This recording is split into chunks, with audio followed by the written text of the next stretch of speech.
从黎巴嫩的这一次 BB 机爆炸事件呢，我们有必要对我们的国产设备呢完成100%的解决方案。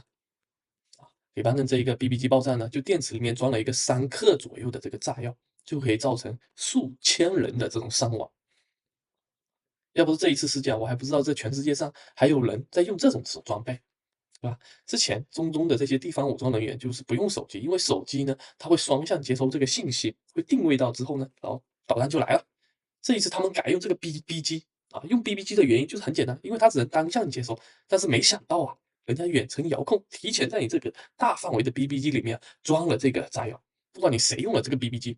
啊，他还是特地在爆炸之前呢，先发一个短信，让这个人呢抬头看一下，然后再爆炸。你说这个阴谋跟这一个操作啊可以说是绞尽脑汁啊。从这一次的这个 BB 机爆炸事件呢，就可以看到啊，我们自己中国国产的，不管是手机啊，还是电脑啊，甚至什么到我们的工业机床啊，到各种各样的软件硬件的这种控制系统，我们必须要完成100%的国产化的解决方案。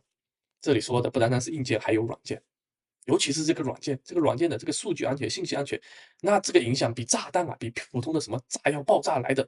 影响更大、更重要。啊，举一个例子，像我们的北边的邻居大毛哥、二毛哥那边打架，啊，民用领域呢，人们的这个手机啊、电砖头啊，信息丢失，连正常的这个基本的民生的工作生活都没办法保证，这已经不是发生一次两次了，是发生好几次了。那这个打起来的时候，这个东西就是关键的，就是救命的呀。这个比普通的什么爆炸啊等等等等影响的来的更重要，这是整个让全社会宕机、停机的这么一个状态。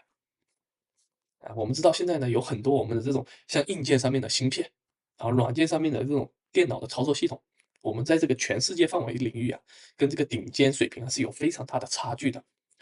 包括呢，我们现在很多的这种工业上面生产的这种机床、发动机啊，生产环境里面的这种软件控制系统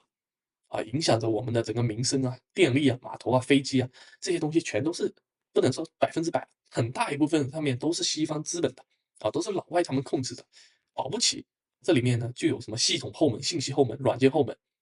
啊。从这一次的这个 BB 机爆炸事件来讲，只要他们西方的某些人想要搞事情啊，无孔不入其极，可以这么讲，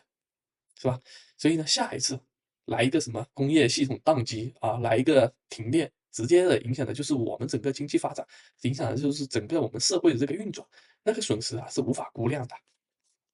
是吧？你看现在大毛哥为什么现在打得这么挣扎？因为很多方面它都完全不可控了，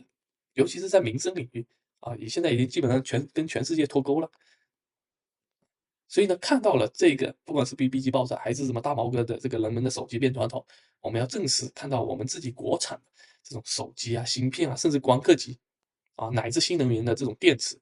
再到软件方面，类似鸿蒙系统啊，我们都要有充分的重视起来，完成这一个100%卡脖子的过程。